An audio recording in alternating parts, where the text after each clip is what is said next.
Voilà, je lance. Donc, bonsoir à tous, j'espère que vous allez bien. Ici, Dr Morel Aguiar, président du Rotaract Dakar Phoenix. Président Youssouf, tu veux bien te présenter? Bonsoir à tous. Youssou Traoré, président du club Rotaract Dakar Doyen. Merci Morel.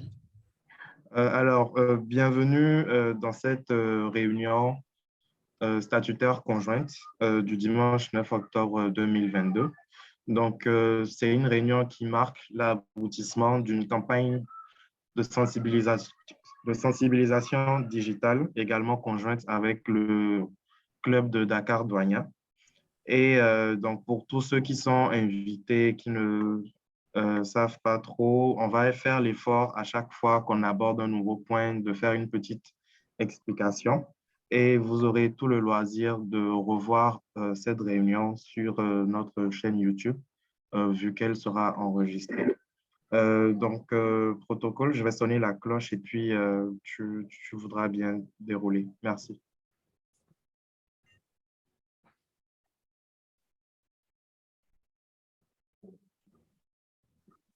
Protocole, Oui, Président. tu veux bien dérouler, s'il te plaît?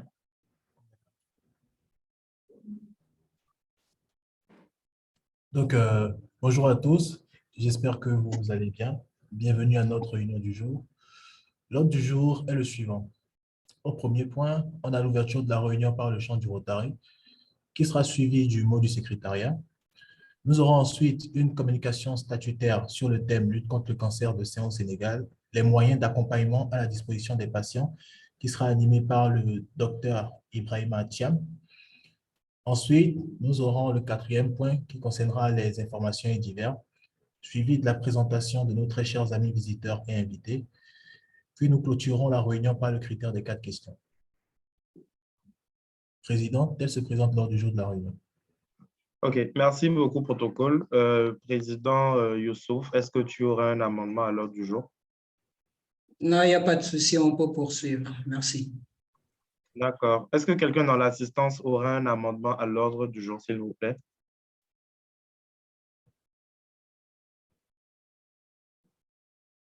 OK, pas d'amendement à l'ordre du jour, donc protocole, je pense qu'on peut poursuivre. D'accord. Donc, le premier point à l'ordre du jour, c'est l'ouverture de la réunion par le chant du Rotary.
Président? Merci.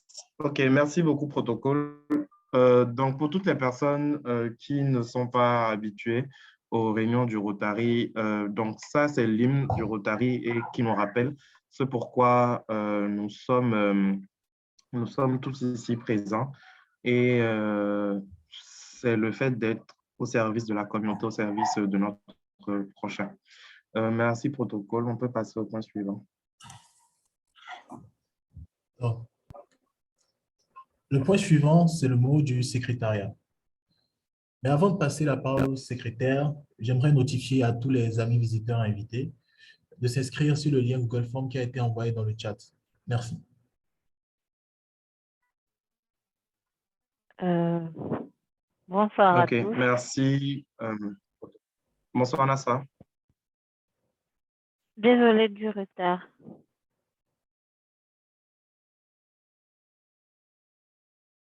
Pas de souci, on t'écoute, Nasra. Tu veux bien te présenter pour ceux qui ne te connaissent pas avant de procéder à la lecture du courrier, s'il te plaît.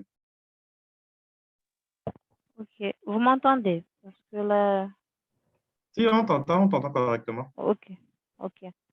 Bon, moi, c'est Zainab Nasra. Je suis le secrétaire de Dakar Phoenix et je suis étudiante en biologie médicale. Voilà. Nous avons reçu un mail de demande d'adhésion de notre cher ami Mohamed Gay. C'est ce qu'on a reçu comme courriel.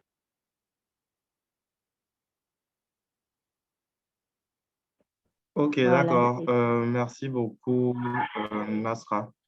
Du côté de doyen, président Youssouf, est-ce que vous avez un courrier que vous voudriez porter à la connaissance de l'assistance ou pas? D'accord, Morin. Actuellement, mon secrétaire n'est pas présent, sûrement occupé. Donc, de notre côté, il y a pas de courrier, en fait. On peut poursuivre. OK, d'accord. Merci. Protocole. Oui, Président. Le point suivant à l'ordre du jour, c'est la communication statutaire sur le thème de la lutte contre le cancer du sein au Sénégal, les moyens d'accompagnement à la disposition des patients. OK, d'accord. Merci beaucoup, protocole. Docteur Ibrahima, avant que tu ne démarres, donc j'aimerais rappeler à l'assistance que durant toute cette semaine, dans le cadre de la lutte contre le cancer du sein, nous avons fait une campagne de sensibilisation digitale avec les amis de Dakar Douanian. Toutes les vidéos que vous avez vues, c'est le président Youssouf qui les a montées, les a réalisées. Moi, je n'ai fait que poser ma voix à certains moments. Euh, J'espère que vous avez été édifié, que vous avez appris de nouvelles choses durant cette campagne-là. Vous pourrez revoir tout ça sur nos réseaux sociaux. D'ici une semaine, on va également refaire un petit rappel des notions importantes. Et donc aujourd'hui, c'est la fin de la campagne et on a voulu qu'un docteur vienne nous parler un tout petit peu de ce qu'un patient peut faire lorsqu'il est déjà malade. Quelles sont les possibilités qui s'offrent à lui aujourd'hui ici au Sénégal? Et donc, je dis patient et pas patiente, tout simplement pour que les gens puissent comprendre que ce n'est pas que les femmes en fait qui sont touchées. Il y a également les hommes, même si c'est dans une moindre proportion. Et j'aimerais également te remercier, Dr Thiam, d'avoir accepté spontanément de nous faire cette communication statutaire. Donc, sans plus tarder, je te laisse reprendre la main de la réunion. Merci, Dr Thiam. Merci, Dr Morel. Bonsoir tout le monde. Et je vous remercie de m'avoir invité, de me donner l'occasion de me prononcer sur la prise en charge d'un cancer qui constitue un fléau, particulièrement en Afrique, donc qui est le cancer du sang. Donc, sans plus tarder, je peux partager mon écran. Oui, docteur, normalement, je pense que tu as été nommé co-hôte. Du coup, voilà, tu peux. OK. Vous voyez mon écran? Oui, on voit ton écran. Tu peux passer en mode diapo. Oui. OK. Voilà. Donc, l'intitulé du sujet, c'est lutte contre le cancer. Bon, je me présente d'abord. Vous m'excusez. C'est Dr Ibrahim Thiam. Je suis oncologue radiothérapeute au CHU Aristide Le Dantec, un CHU qui est en rénovation. Donc, disons même reconstruction, parce que l'hôpital a été complètement rasé pour être reconstruit. Présentement, je vais servir à l'hôpital d'Al Diam, qui est dans la banlieue de Dakar. Donc, le sujet de notre thème aujourd'hui, c'est la lutte contre le cancer du sein au Sénégal, les moyens d'accompagnement à la disposition des patients. Donc, pour ce faire, il faut d'abord passer par les chiffres. Donc, avant que l'État ou bien toute organisation puisse agir sur une pathologie, il faut disposer de chiffres fiables afin de pouvoir agir. Donc, nous allons parler de quelques chiffres en rapport avec le cancer du sein. Nous allons également rappeler les facteurs de risque du cancer du sein, le dépistage, le pourquoi du dépistage et le comment du dépistage, et la prise en charge proprement dite avec la formation des ressources humaines, les infrastructures disponibles et en cours de construction, la politique de subvention de l'État du Sénégal et l'apport des ONG. Et je donnerai l'exemple de la LISCA, qui est une organisation qui appuie les patients dans la prise en charge. Donc, pour ce qui est des chiffres, selon l'OMS, le cancer du sein constitue le premier cancer féminin au monde, avec 2,26 millions de cas. Ça, ce sont des chiffres de 2020. En termes de mortalité, c'est la première cause de mortalité par cancer, c'est la femme.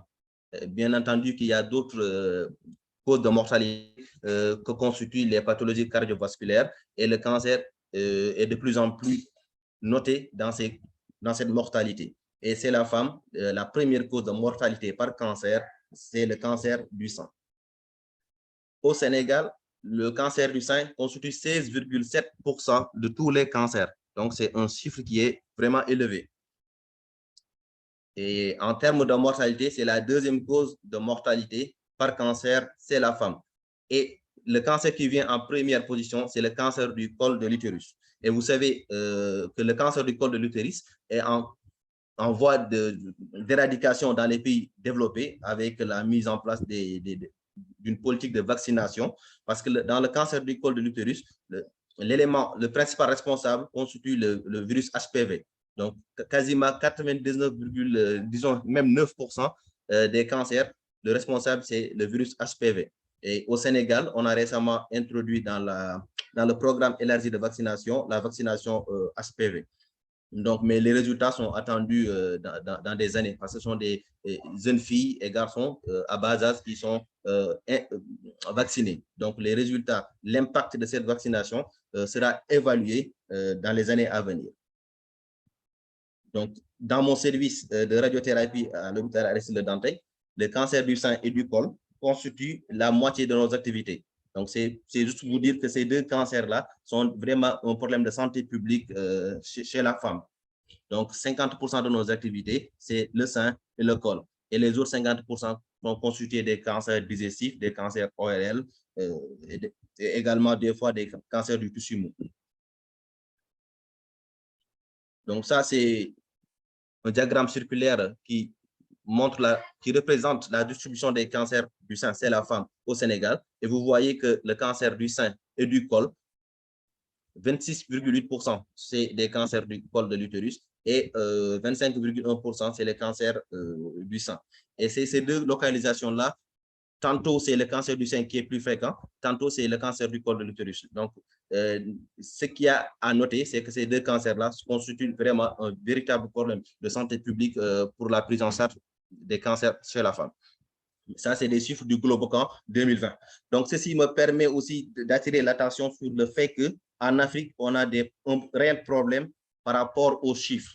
Donc, par rapport aux chiffres, on a du mal à disposer de registres, de sorte qu'on puisse avoir des chiffres plus fiables afin de mener à bien les politiques publiques. Donc, l'État du Sénégal, j'en viendrai plus tard, compte mettre en place un registre national, bien que ce n'est pas la première fois que l'État essaie, parce qu'en 2010, on avait mis en place un registre, mais malheureusement, après quelques années, ceci n'a pas abouti et on avait constaté l'arrêt du registre. Mais je pense que cette fois-ci sera la bonne. Donc, pour ce qui est des facteurs de risque, c'est un petit rappel. Donc, le sexe, comme l'a dit Dr Morel, le sexe est un facteur de risque et c'est le sexe féminin. Donc, le cancer du sein chez les hommes, c'est extrêmement rare, c'est inférieur à 1%.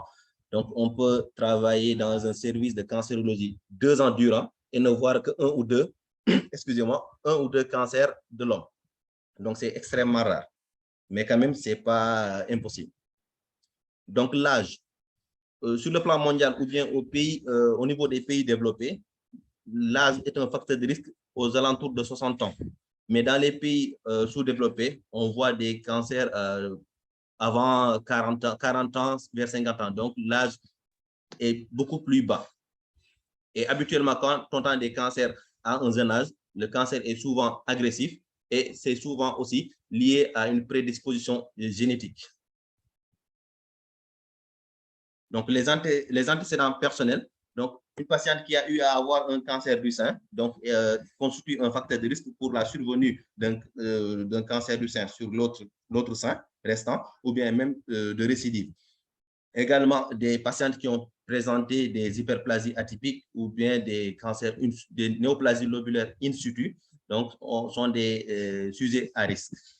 Également, des patients qui ont eu des antécédents de radiothérapie, c'est-à-dire d'irradiation, de rayonnement dans leur vie. Donc, ce sont des patients à risque parce que les radiations constituent un facteur de risque de cancer.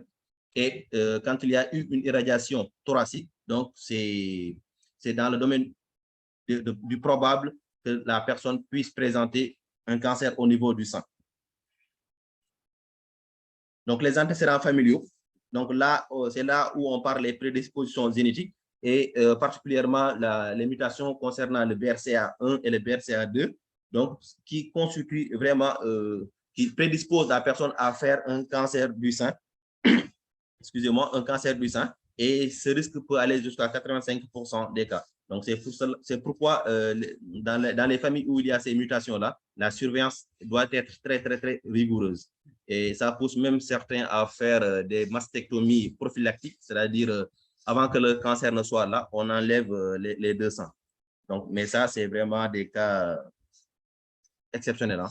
Donc, que les personnes puissent en arriver à ça, c'est rare, extrêmement rare en Afrique, peut-être dans les pays développés. Donc, peut-être c'est pas si exceptionnel que ça chez eux. Pour ce qui est aussi des antécédents familiaux, dans la famille ici, une sœur, une mère a déjà fait un cancer du sein. Donc, il faut accorder une surveillance rigoureuse de toutes les femmes de la famille afin de pouvoir dépister précocement les cancers et également proposer un traitement adapté. Donc, pour ce qui est des facteurs hormonaux, donc, le fait d'avoir des règles précoces, une ménopause tardive ou bien l'absence de parité, donc expose les tissus mammaires aux hormones, particulièrement l'œstrogène, et ceci constitue un facteur de risque. Donc, on peut dire que le fait d'avoir des grossesses multiples ou bien le fait d'allaiter constitue des facteurs protecteurs du cancer du sang. Donc, les traitements aussi hormonaux substitutifs, donc aux périodes de la ménopause, constituent aussi des facteurs de risque. L'alimentation riche en graisse, c'est également un facteur de risque. La sédentarité, l'obésité et le tabac, qui est incriminé quasiment dans tous les cancers, constituent des facteurs de risque. Donc, j'ai anticipé sur les autres facteurs. Donc, pour ce qui est du dépistage, donc l'autopalpation en pratique. Donc, les femmes sont invitées à faire de l'autopalpation à la maison, donc afin de pouvoir déceler les premiers signes du cancer du sang. Et ce n'est pas pour rien que le plus souvent, les femmes qu'on reçoit en consultation, la découverte, c'est souvent que, docteur, j'ai remarqué quelque chose dans mon sein qui n'est pas normal. Donc, on invite les femmes à faire de l'autopalpation afin de pouvoir diagnostiquer à temps. Ne pas attendre tout le temps le mois d'octobre pour faire une mammographie. Et beaucoup ne le font pas. Et ce qu'on invite, c'est surtout à pratiquer l'autopalpation, qui est simple et facilement reproductible. Donc, ça, c'est un schéma qui permet d'expliquer comment procéder à l'autopalpation. Et bien vrai que beaucoup parviennent à percevoir une petite masse au niveau du sein sans respecter ces étapes. Donc, ça, c'est vraiment de manière bien expliquée. Mais sinon, la femme, le plus souvent, c'est ce qui est en elle et ce qui n'appartient pas au niveau du sang. Donc, c'est pour cela, le plus souvent, elles arrivent à pouvoir faire le constat. Le seul problème, c'est de les sensibiliser au moindre signe suspect d'aller consulter. Mais sinon, en consultation, ils te disent que ça fait 6 mois que je perçois cela et ça augmente petit à petit. Donc, le point clé, c'est de les pousser à se faire consulter à temps. Donc, l'élément clé du dépistage, c'est la mammographie. Donc, la mammographie, c'est un examen radiologique qui permet d'avoir des clichés du sang et afin de déceler les éventuelles anomalies. Donc, cette mammographie-là est recommandée à partir de 40 ans et il faut en faire tous les 2 ans. Donc, ce n'est pas la peine d'en faire de manière annuelle. Et bien vrai qu'entre entre les 2 mammographies de 2 ans, l'examen clinique est recommandé. Donc, pour ne pas rater un cancer entre les 2 mammographies. Pour ce qui est des patients, disons des femmes appartenant à des familles qui ont des antécédents de cancer du sein particulièrement, cette mammographie-là est recommandée à partir de 35 ans. Comme on l'a dit, le plus souvent, les cancers du sein qui apparaissent avant 35 ans, il y a éventuellement des prédispositions génétiques. Donc, l'examen sénologique annuel, donc quand cet examen-là, c'est fait par un médecin, c'est différent de l'examen de l'autopalpation. Donc, pour ce qui est de la prise en charge, donc d'abord sur le plan de la formation des ressources humaines.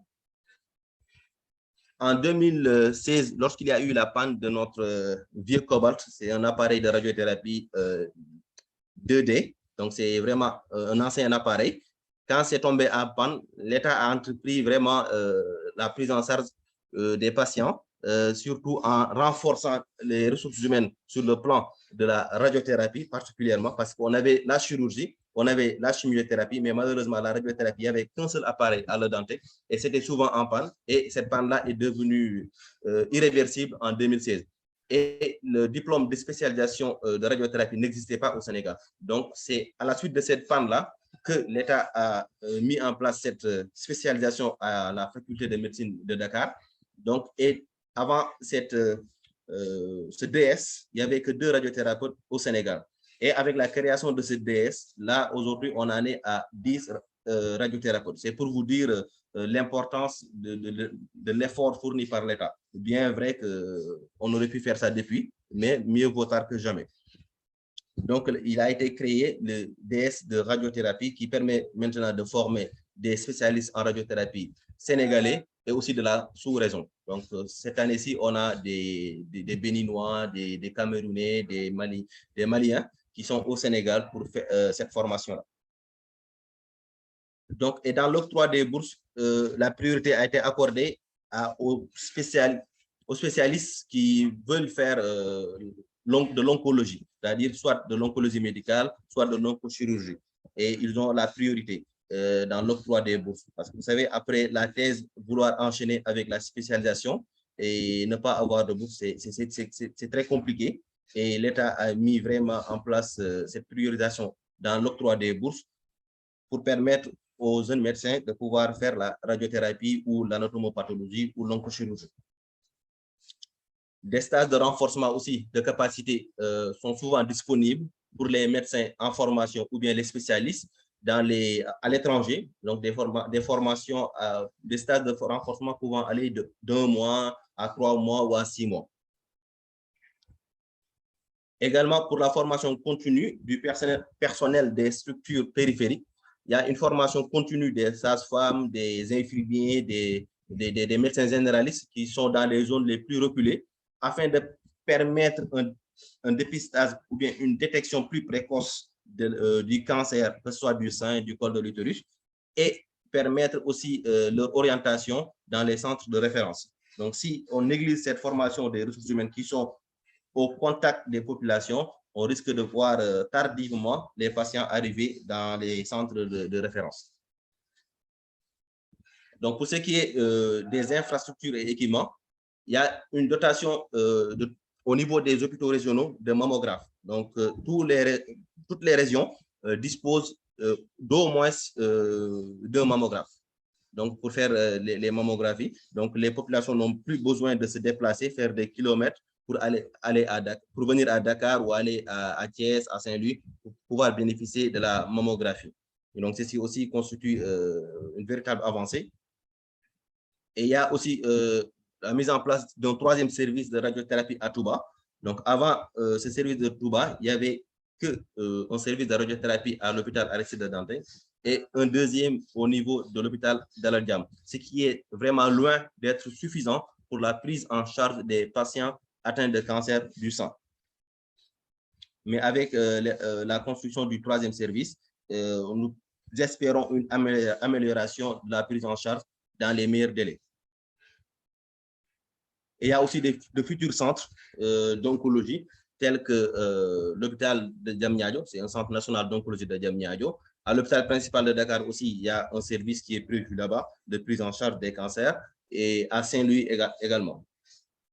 Au-delà de ces trois services, il y a des projets de pôles régionaux d'oncologie afin que les patients puissent être traités dans leur région en cas de besoin, au cas où la personne présente un cancer. Donc, parce que c'est très, très compliqué de se déplacer sur Dakar, le problème de logement, du transport et de la prise en charge loin de la famille. Donc, si ce projet aboutit, donc ça permettra aux personnes de rester avec la famille et aussi de se faire traiter convenablement. Il y a aussi l'amélioration des équipements en médecine nucléaire. La médecine nucléaire, que ce soit la médecine nucléaire, la radiothérapie, nous utilisons des technologies de pointe. Donc, il y a vraiment des technologies qui sont vraiment dépassées et on encourage l'État, et l'État fait des efforts afin que nous puissions avoir les dernières technologies disponibles, donc dans la mesure du possible également. Donc, pour ce qui est de la médecine nucléaire, ça permet d'avoir une imagerie métabolique, que ce soit surtout le PET scanner, qui est certainement prévu pour le Centre national d'oncologie de Diamniadio. Mais pour le moment, pour ce qui est de la médecine nucléaire, nous ne disposons que d'une scintigraphie à l'hôpital général de Grand Yoff, au GIP. Donc, cette amélioration de l'imagerie métabolique va permettre de mieux prendre en charge les patients atteints de cancer de manière générale. Pour ce qui est de la politique de subvention et de gratuité, la chimiothérapie est devenue gratuite au Sénégal. Donc, c'est vraiment pour beaucoup de molécules, et principalement les molécules qui sont utilisées en première ligne, c'est totalement gratuit. Donc, pour ce qui est de la radiothérapie, malgré qu'on ait une nouvelle technique qui coûte très cher, l'État a voulu maintenir le prix à 150 000 francs. Donc, les 150 000 francs, c'était le coût de la radiothérapie 2D. Donc, c'est une ancienne technique qu'on a arrêtée en 2016. Donc, malgré l'amélioration du plateau technique avec une technologie qui nécessite une maintenance qui coûte excessivement cher, l'État a maintenu le prix à 150 000 francs. Donc, ce qui veut dire que derrière, l'État va compenser afin que l'hôpital puisse gérer la maintenance.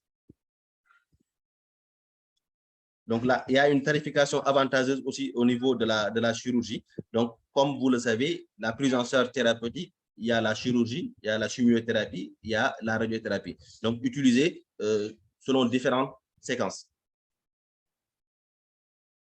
Aussi, il y a le cancer fait mal, excessivement mal. Et des fois, il y a des cas avancés où la douleur est telle que les antalgiques de palier 1, palier 2 ne suffisent pas. Et heureusement, il y a la gratuité de la morphine, donc le plus souvent distribuée à la pharmacie de l'hôpital Aristide Dantec et aussi à l'hôpital principal, au GIP, Dalal Jamm. Et je pense que ça va se généraliser pour permettre de mieux gérer la douleur.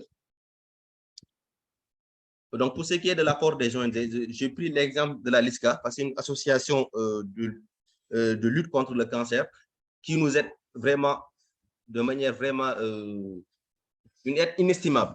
Donc, parce que là, le plus souvent, on a en face de nous des patients démunis, et même si ces patients-là avaient les moyens au début de la prise en charge, le plus souvent, ils s'épuisent, parce que la prise en charge, elle est longue, elle est coûteuse. Donc, le plus souvent, au début, même les proches peuvent donner leur participation, mais au bout d'1 mois, 2 mois, 3 mois, les gens commencent à s'épuiser. Et la LISCA nous aide beaucoup. Donc, il participe à la subvention des mammographies au mois d'octobre, c'est-à-dire durant le mois d'octobre rose. Ils organisent aussi des campagnes de dépistage et de sensibilisation. Pour ce qui est du bilan d'extension, ils prennent en charge les scanners que les médecins spécialistes demandent pour faire le bilan d'extension du cancer, que ce soit aussi l'IRM, que ce soit l'échographie, que ce soit la radiographie standard, ils prennent en charge intégralement. Et eux, ils ne prennent pas une partie du coût, ils prennent intégralement l'examen qui a été demandé. Pour ce qui est aussi du coût de la radiothérapie et de la chirurgie, ils payent intégralement. Donc, vraiment, c'est une association qui fait beaucoup pour les patients au Sénégal. Et aussi, il y a des associations d'anciens malades donc, qui apportent un accompagnement psychosocial parce que le cancer, ce n'est pas que la néoplasie que l'on voit au niveau du sein, mais il y a un impact psychosocial qui est énorme. Et on a vu des patients qui ont perdu leur mari juste parce qu'ils ont eu le cancer et ces patients-là ont besoin d'assistance. Et cette assistance-là n'est pas que financière.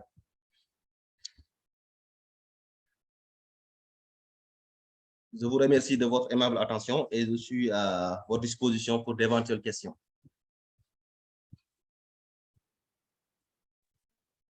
Merci beaucoup, docteur. Protocole?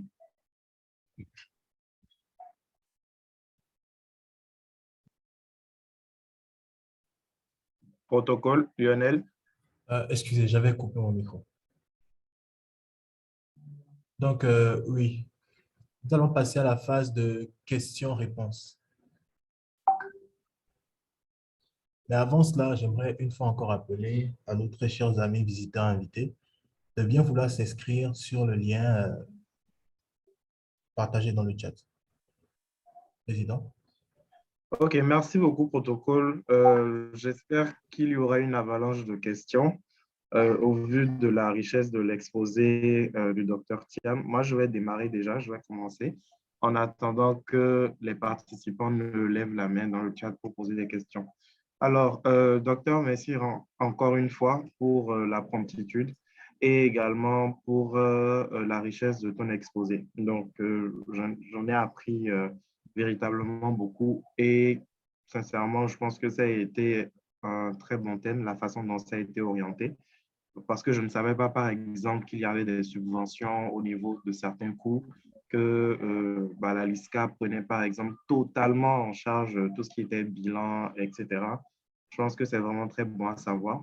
Ma question est comment bénéficier de la gratuité des soins? Je pense que c'est la chimio, en fait, qui est gratuite, ce que l'État propose. Donc, comment bénéficier de cette gratuité-là? Est-ce que c'est sur toute l'étendue du territoire ou est-ce qu'il y a des conditions pour ça? Merci, Doc. Merci, docteur. Et merci de votre appréciation de la présentation.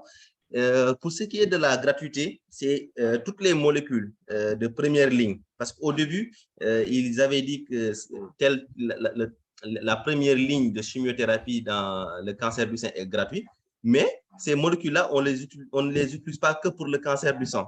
Donc, on les utilise aussi pour d'autres cancers. Donc, ce qui fait que tout patient qui dispose d'une ordonnance où figurent les molécules qui sont gratuites, vous allez à la pharmacie avec votre pièce d'identité et vous allez bénéficier de ces molécules. Donc, tout ce que le patient va acheter, c'est juste ce qui va avec la chimio, c'est-à-dire les solutés, les corticoïdes qui vont avec, mais sinon, les molécules de la chimiothérapie sont gratuites. Donc, quand je parle de pièces d'identité, donc ce qui veut dire que cette gratuité-là, c'est pour les patients de nationalité sénégalaise. D'accord, merci beaucoup, docteur. Donc, si je comprends bien, une fois que l'ordonnance est faite, donc tout le monde, une fois que l'ordonnance est faite au patient, il se rend dans n'importe quelle pharmacie et ces solutés-là, en fait, lui sont donnés gratuitement. C'est bien ça? C'est les molécules de la chimio. Les molécules de la chimio, oui. Oui. Oui. Les solutés, c'est le patient qui va acheter. Qui achète. Parce que les solutés, ça ne coûte pas cher. Mais les molécules, ça coûtait excessivement cher avant. Mais après, il y a eu une phase de subvention. Et là, ça a abouti à la gratuité. D'accord, merci beaucoup. Je vois Dr Deogracias Lokosu du Bénin. Merci beaucoup de t'être joint à nous. Est-ce que tu as une question, vu que je t'ai vu réagir dans le chat? Bonsoir, Président. Bonsoir, j'espère que tu vas bien. Tu as une intervention par rapport à la présentation? Bon, pas de question. En fait, je me présentais juste. Et si tu permets de dire rapidement un mot. Oui, oui, vas-y, il n'y a pas de souci. OK. Alors, après avoir écouté la présentation du docteur, moi, j'ai tout de suite envie de devenir sénégalais ou de me marier à une sénégalaise pour essayer d'avoir la nationalité. Parce que je me rends compte que dans mon pays, je porte des gants hein, pour dire que mon pays est peut-être un peu irresponsable parce que je me rends compte que dans d'autres pays, les gens ont tellement de moyens de soulager les patients atteints du cancer, alors que chez moi, on préfère prendre de l'argent pour ne faire que communiquer, communiquer, communiquer sans faire quelque chose de vraiment concret. Je vois beaucoup de choses. Il y a par exemple, à Cotonou, on n'a pratiquement pas de centre réellement qui s'occupe de tout ce qui est cancer, en tout cas dans le public. Il y a le privé qui s'essaye, mais on sait comment les coûts sont et c'est très difficile pour les patients. Quand tu te rends compte qu'un produit coûte le SMIC, c'est pas du tout intéressant pour des gens qui ont un certain niveau de vie. Ensuite, on a même pas de radiothérapeute, pratiquement pas, ou peut-être un qui va et qui vient. On a la morphine gratuite, on n'en a pas. On a pratiquement rien. Et j'étais vraiment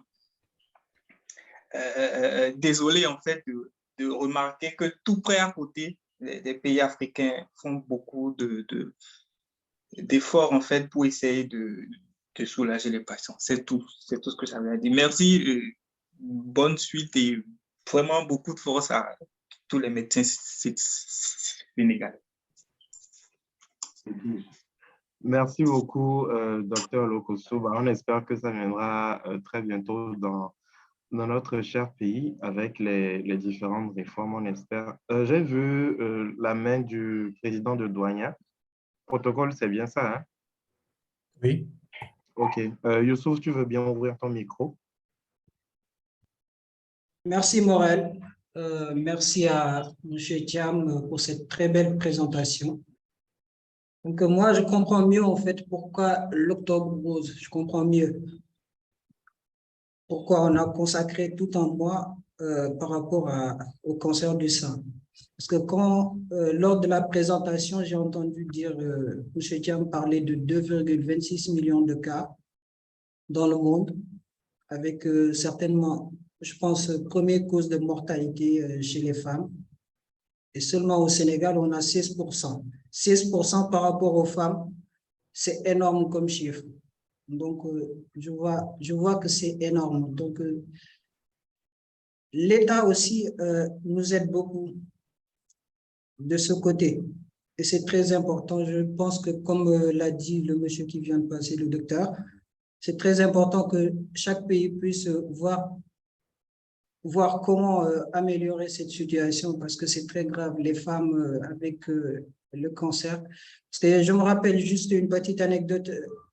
Il y a quelques années, j'étais certes petit, mais il y avait une femme, j'étais parti à mon village, il y avait une femme qui se plaignait tout le temps d'avoir des boules au niveau de ses seins. Moi, j'étais petit certes, mais je lui ai dit, sûrement tu as un cancer, hein. Mais elle l'a pris mal. Juste le fait que je lui dise, certainement, tu as un cancer, tu ferais mieux d'aller te faire consulter. Après, j'ai lâché l'affaire, je ne lui ai plus dit. Donc, je ne sais pas si au Sénégal, les gens, la sensibilisation s'arrête juste à Dakar ou bien s'ils le font aussi dans les autres régions. Donc, c'était ma première question. La deuxième, bon, certainement, ça va heurter la sensibilité de certaines personnes. Tout à l'heure, lors de la présentation, il parlait de l'allaitement concernant les moyens de prévention et tout, que ça pouvait réduire et tout. D'habitude, bon, je ne sais pas si les gens prennent ça pour des blagues, mais moi, j'ai pris ça au sérieux. Est-ce que téter, genre les seins d'une femme, que ce soit un mari et sa femme, Un copain, sa copine, voilà. Est-ce que ça fait partie aussi des moyens de prévention? Donc, c'était tout pour moi. Merci. Merci beaucoup, Président. Docteur Thiam, vas-y, Bon, tu peux répondre. merci beaucoup. Vous avez commencé par là où il a terminé. Je pense que tété, quand on parle de tété, on parle d'allaitement. Parce que c'est une phase hormonale où l'allaitement permet de modifier le système hormonal. Donc, il y a moins d'œstrogène. Mais si c'est tété en tant que copain ou mari, ça n'a aucun impact. Hein, ça ne protège, ça n'augmente pas de facteurs, ça ne diminue pas. Donc, mais quand on parle de l'allaitement, il y a une production de lait et cette production-là obéit à un système hormonal. Donc, il y a un impact au niveau des hormones, de la composition des hormones. Mais si c'est été en dehors de ces périodes-là, ça n'a aucun impact. Pour ce qui est de la sensibilisation, est-ce que c'est clair d'abord pour la réponse? Oui, très clair. Merci beaucoup. Oui, parce que le tété d'un enfant, c'est différent du tété d'un adulte. Hein. C'est important. Donc, c'est juste ça, quoi. Voilà. Donc, pour ce qui est de la sensibilisation, au Sénégal, on essaie de vraiment décentraliser la prise en charge du cancer de manière globale. Parce qu'on a constaté que la plupart de nos patients ne viennent pas de Dakar. Beaucoup viennent des régions.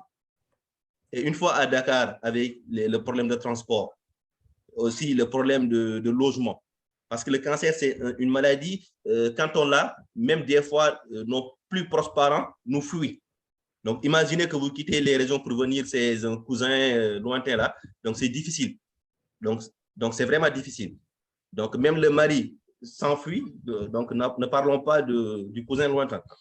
Donc, ce qui fait que l'objectif, c'est vraiment de décentraliser la prise en charge dans les régions. Et on a bien commencé avec la chimio maintenant qui peut se faire à Thiès, qui peut se faire, il y a l'Institut de Curie qui essaie de pouvoir permettre au centre de santé ou à l'hôpital régional de Kédougou de pouvoir en faire.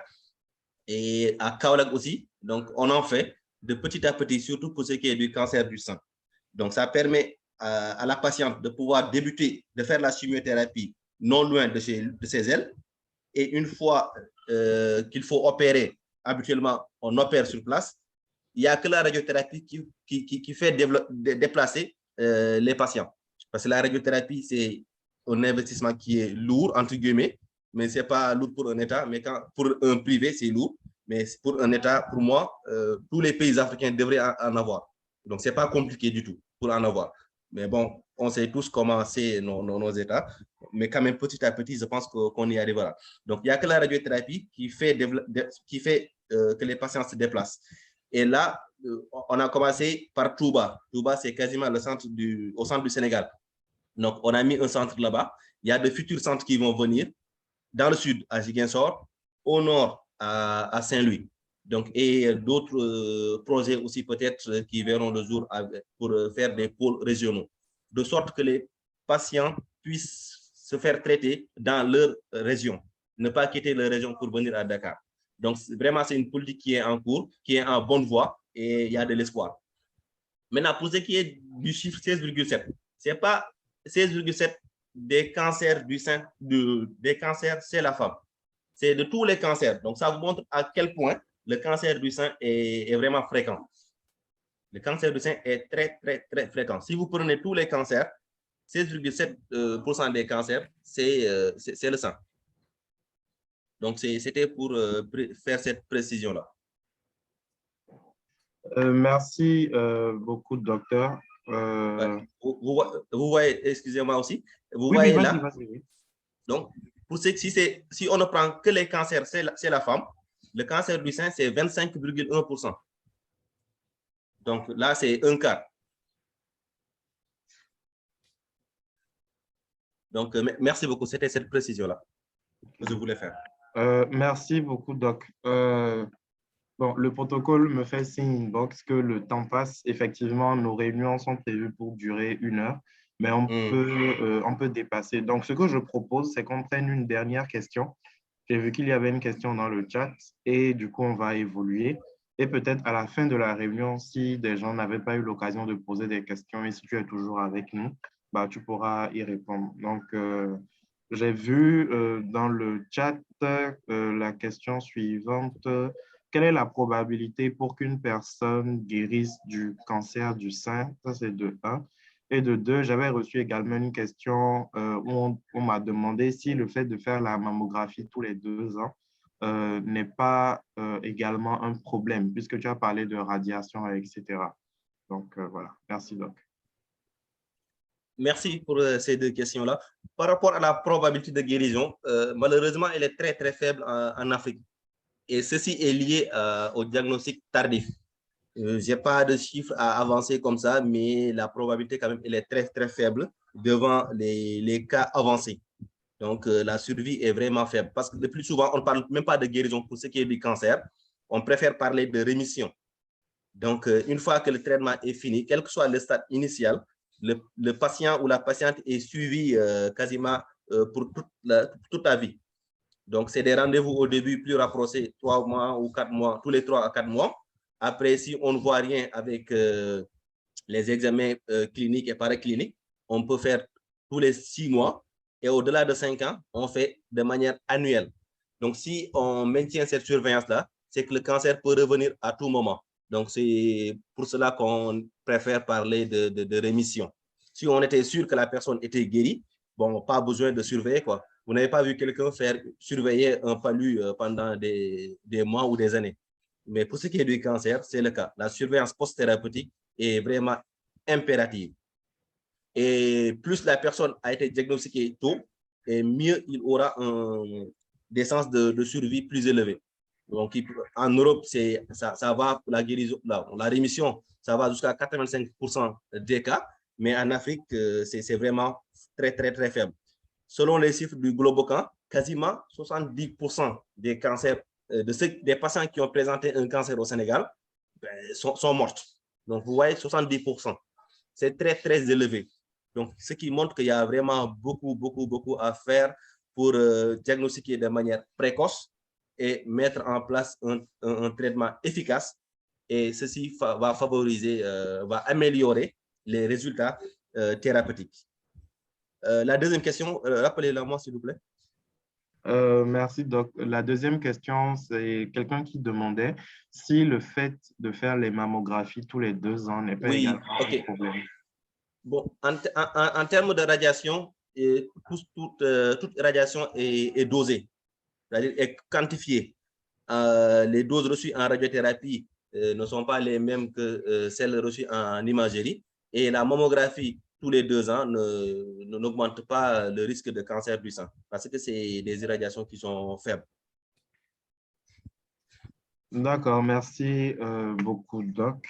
Donc, de ce que je retiens, plus tôt on se fait dépister, on démarre le traitement, meilleures sont les chances de rémission du cancer. Et effectivement, comme tu disais tout à l'heure, durant la campagne, l'OMS avait déclaré que si le cancer était dépisté tôt, on avait 90% de chances de survivre.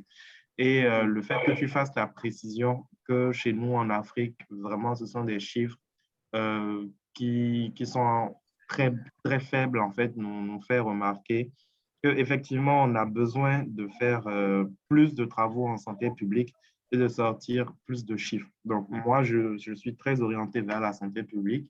Et ce que tu dis est vrai, on a beaucoup de difficultés à trouver des articles qui nous donnent des chiffres, en fait, à propos de notre état de santé. En tout cas, on espère que cela va changer. Voilà. Merci encore de nous avoir entretenus sur la question.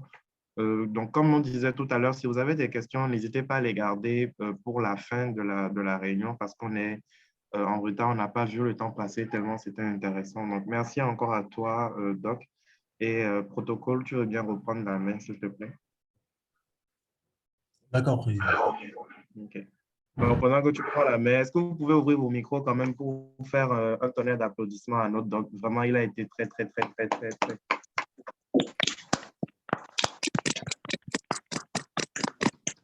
Merci à vous. Et merci beaucoup, chers participants. Protocole.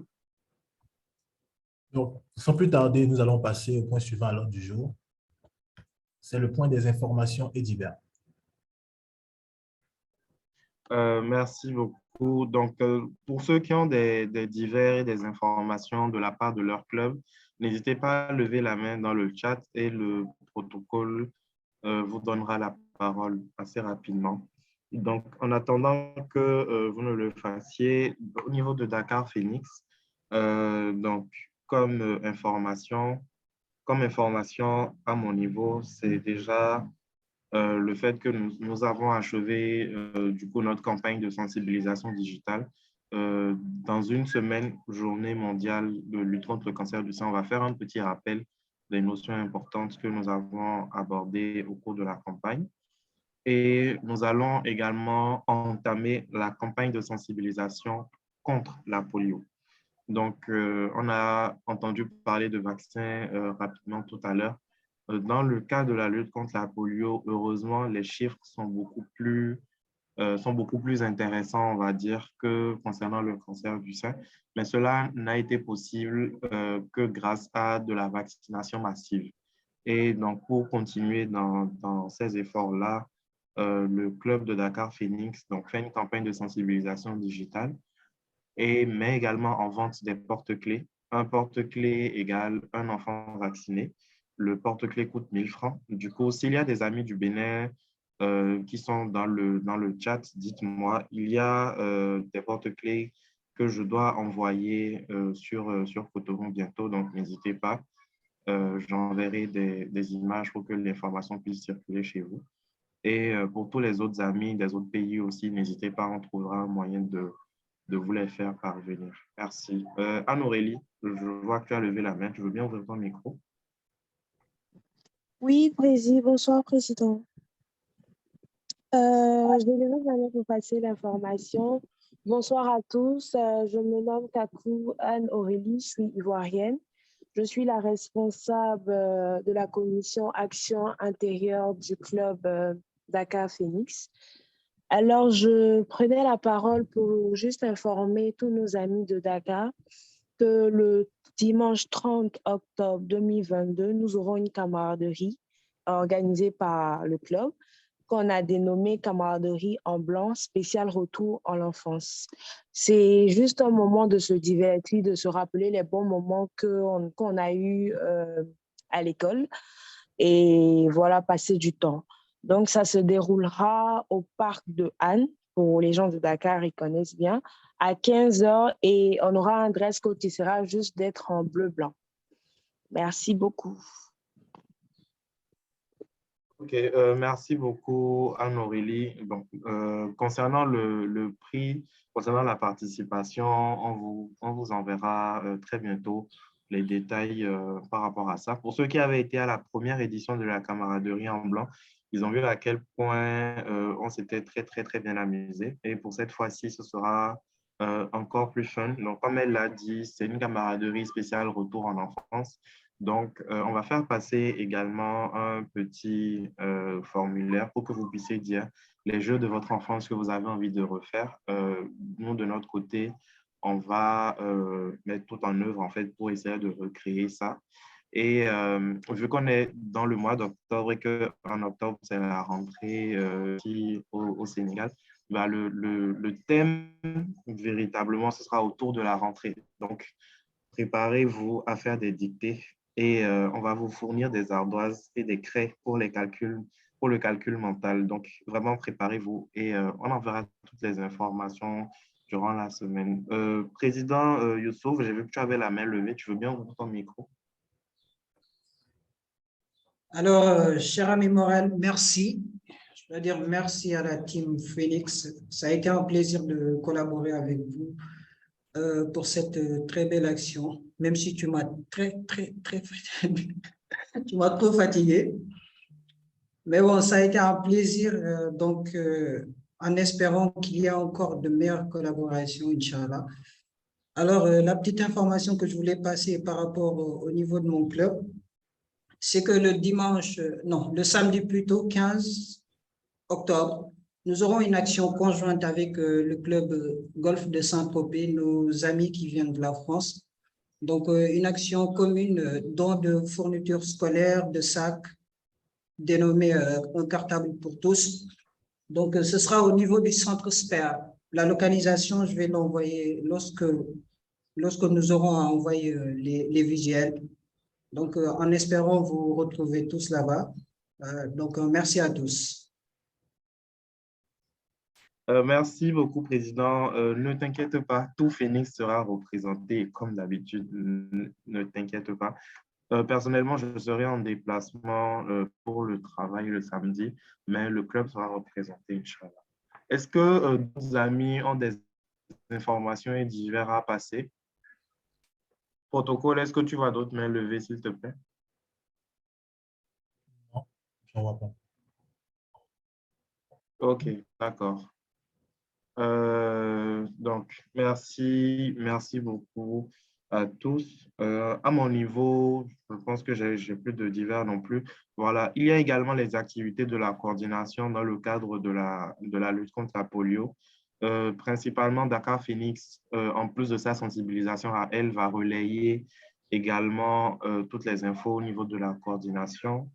Je vous rappelle également le paiement des per capita. Donc, c'est une information qui passe actuellement dans tous les clubs. Le trésorier de Dakar Phoenix a envoyé un message dernièrement. J'espère que chacun en a pris connaissance. Donc, n'hésitez pas à vous mettre en règle vis-à-vis de vos cotisations, s'il vous plaît. C'est grâce à cela que nous pouvons inviter d'éminents docteurs pour venir nous parler de choses importantes et que le club fonctionne. Donc, sur ce, je pense qu'on va passer au point suivant. Mais on a déjà fait 1 heure de réunion. Donc, protocole, je pense que je vais sonner la cloche pour libérer ceux qui veulent partir avant qu'on ne passe au point suivant. Est-ce que c'est bon, ça te va, protocole? Oui. Mais attends, Président. D'accord, OK. Strictement parlant, la réunion a commencé à 17h07, donc je pense qu'on a encore quelques minutes. 3 minutes.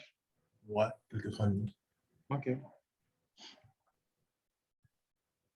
Donc, on peut passer au point suivant, oui. Le point suivant à l'ordre du jour, c'est…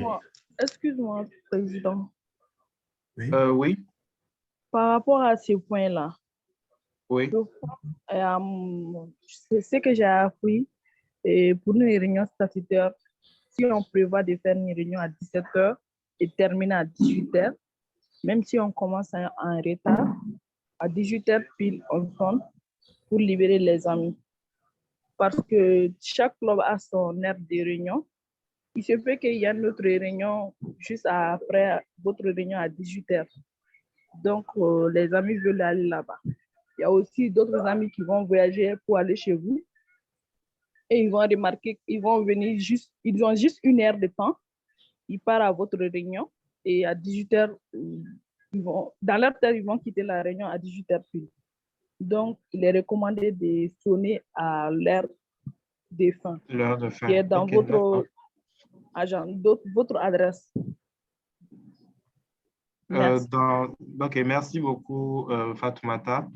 J'espère que ton anniversaire s'est bien passé. J'ai vu ton petit message de remerciement. Je viendrai te répondre bientôt. Oui, effectivement, tu n'as pas tort. Mais de toutes les façons, on a juste commencé à 18h07. Il est déjà 18h06. Donc, avec ta permission, Président Youssouf, je vais sonner la cloche pour libérer les autres membres qui veulent y aller et nous, on va continuer. Merci. Protocole. Oui, Président, tu as sonné déjà? On peut poursuivre, s'il te plaît. OK. Je ne l'entends pas à la cloche, quoi. Donc, le point suivant à l'ordre du jour, c'est la présentation des amis visiteurs et invités.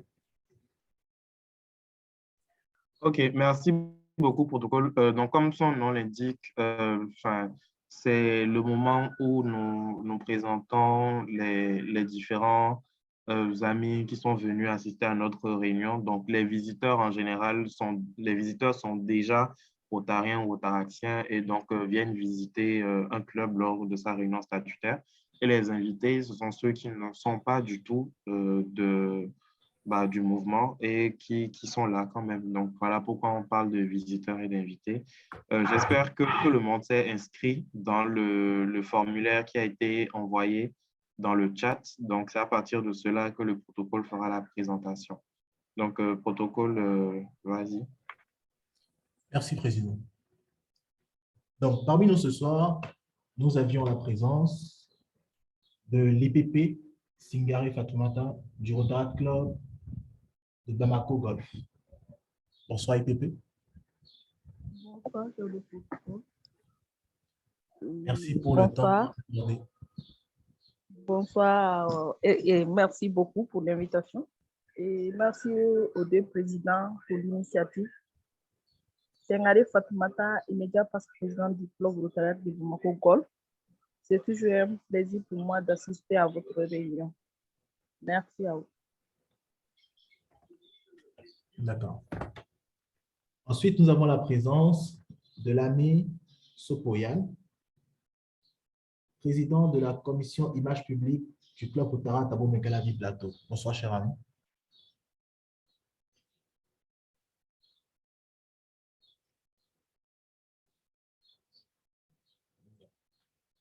Cher ami Yann, est-ce que tu es là? Est-ce que tu veux ouvrir ton micro? Oui, bonsoir, j'espère que vous m'entendez.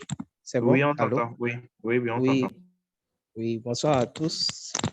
Yann Sopo, président de la commission image publique du club Rotary Thabo-Makalavi Plateau. C'est juste une visite d'amitié et de courtoisie. C'était une très belle présentation. Et je suis ce soir avec les amis Marcus, dont Marcus, et c'est tout, je crois. Voilà, c'est tout. Merci beaucoup. Il y a aussi l'ami Hospice. Hospice, ok, oui, voilà, Hospice aussi est là. Merci. Il y a aussi l'ami Zédan qui est venu tout à l'heure. Ah bon? Moi, ok. Zédan, je n'ai pas vu Zédan. Bon, voilà, c'était une très belle réunion. Et merci vraiment et bonne soirée à tout le monde. Merci, cher ami. Nous avons ensuite la présence de l'ami Ouattara Afoussiata, responsable de la commission effective du Rotary et Club Phoenix International. Bonsoir, cher ami.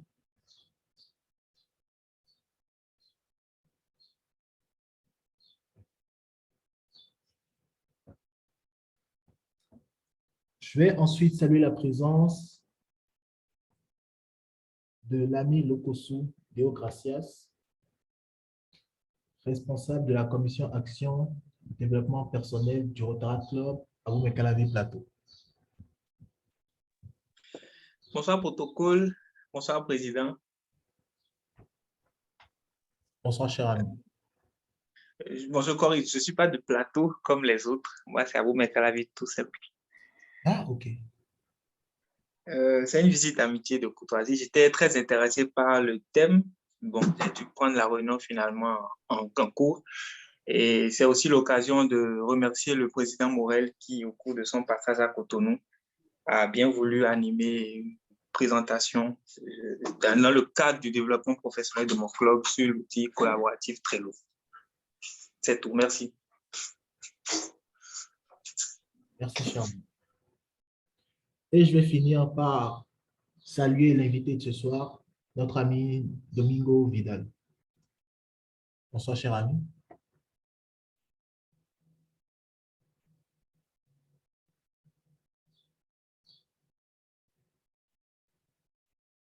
Bon, président. Merci, protocole. Donc, je pense que c'est ceux qui se sont inscrits sur la liste de présence. Sinon, je vois qu'il y a également Dr Shiben Toro. Non, je ne sais pas si elle est toujours dedans. Je viens de la voir passer. Merci beaucoup d'avoir été là. Je vois également l'ami Nasbata de Doyen. Nasbata, j'espère que tu es là. Est-ce que tu veux bien te présenter rapidement, s'il te plaît? Tu peux ouvrir ton micro. Bonsoir à tous. Bonsoir. Allô? Oui, bonsoir. J'espère que tu vas bien. Tu veux bien te présenter, Oui. s'il te plaît? Oui, moi c'est Nasbata Youssouf et responsable de la commission relations publiques de Dakar. Merci beaucoup d'avoir été des nôtres. Je vois également l'ami Nabert. Est-ce que tu veux bien ouvrir ton micro et te présenter, s'il te plaît?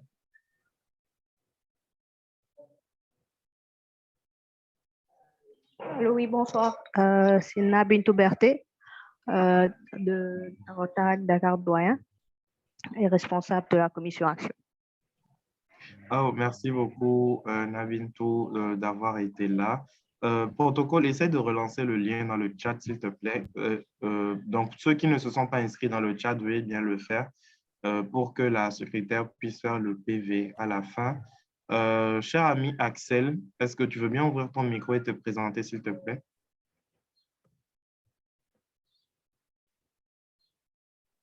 Bonsoir à tous. Axel Nganabeyam, IPP de Dakar Lumière.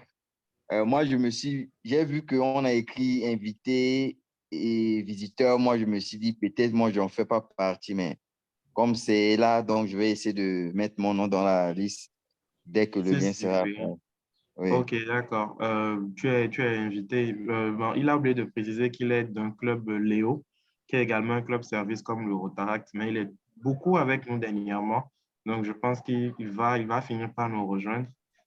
Il y a également, je pense que c'est tout. Donc, j'aimerais véritablement remercier les amis de Douania qui nous ont rejoints. Merci, Président, d'avoir mobilisé tes membres. Merci également aux amis de Abomey-Calavi et d'Abomey-Calavi Plateau pour votre visite. Concernant Trello, j'ai déjà envoyé à vos présidents les modèles pour vos clubs. Donc, n'hésitez pas à me revenir pour qu'on puisse programmer du coup l'atelier pratique pour que vous puissiez déjà démarrer en fait avec l'utilisation de Trello et je me tiens à votre entière disposition. Donc, merci beaucoup Marcus et Hospice. Donc, je pense que nous avons fait le tour. Bienvenue Mohamed Gay. Donc, tout à l'heure, la secrétaire parlait d'une demande d'adhésion. Donc, il s'agit de Mohamed, qui est un ancien membre qui, pour des raisons personnelles, a pris un peu de temps pour lui et qui, du coup, est revenu parmi nous. Est-ce que tu veux bien ouvrir ton micro, s'il te plaît, te présenter rapidement avant qu'on ne... Bonsoir tout le monde, moi c'est Mohamed Gay. Comme l'a pu dire le président, je suis en enseignement et du coup je compte revenir et c'est un grand plaisir de vous rejoindre. Merci. Merci beaucoup, Mohamed. Donc, protocole, je pense qu'on a fait le tour. Encore une fois, n'hésitez pas à vous inscrire dans le chat pour le PV à la fin. Merci. Protocole, on peut poursuivre. Le point suivant, c'est la clôture de la réunion par le critère des 4 questions.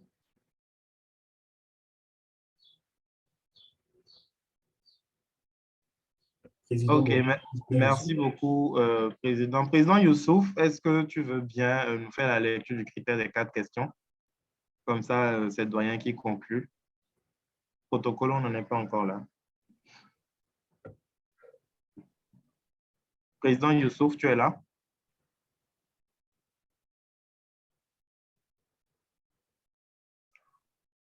Oui, désolé.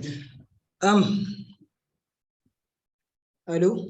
Oui, on t'entend, on t'écoute. Est-ce que tu veux bien clôturer la réunion avec le critère des 4 questions, s'il te plaît? Donc, nous allons lever la réunion avec le critère des 4 questions. Est-ce vrai? Est-ce juste? Est-ce source de bonne volonté et d'amitié? Est-ce équitable et bénéfique pour chacun? Merci à tous, chers amis. Ça a été un plaisir d'être avec vous et bonne fin de soirée à tous. Merci beaucoup, Président. On a déjà sonné la cloche, du coup, je ne vais pas la taper encore. Mais comme Lionel, tu n'as peut-être pas entendu la première fois, je retape pour toi. Voilà. Donc, le critère des 4 questions, donc, comme vous le voyez, c'est un ensemble de questions qui nous permettent de nous remettre en cause à chaque fois. À chaque fois que nous avons une idée, que nous voulons dire quelque chose, en fait, on se demande forcément, est-ce que c'est vrai, est-ce que c'est juste, est-ce que c'est source de bonne volonté et d'amitié, et aussi est-ce bénéfique et équitable pour chacun. Donc là, nous avons fini la réunion. S'il y avait des questions pour le docteur, c'est le moment hein, avant qu'il ne parte. Doc, il y a une question qu'on va glisser pour toi. Donc, c'est mon protocole en fait qui demande si la taille des seins est également un facteur de risque pour le cancer du sein. Merci, Doc.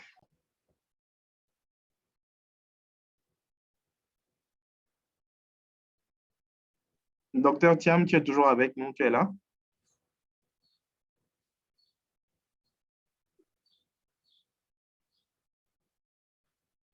Je ne le vois pas. Non, peut-être qu'il est parti. Bon, en tout cas, tu auras tout le loisir de lui poser ta question inbox.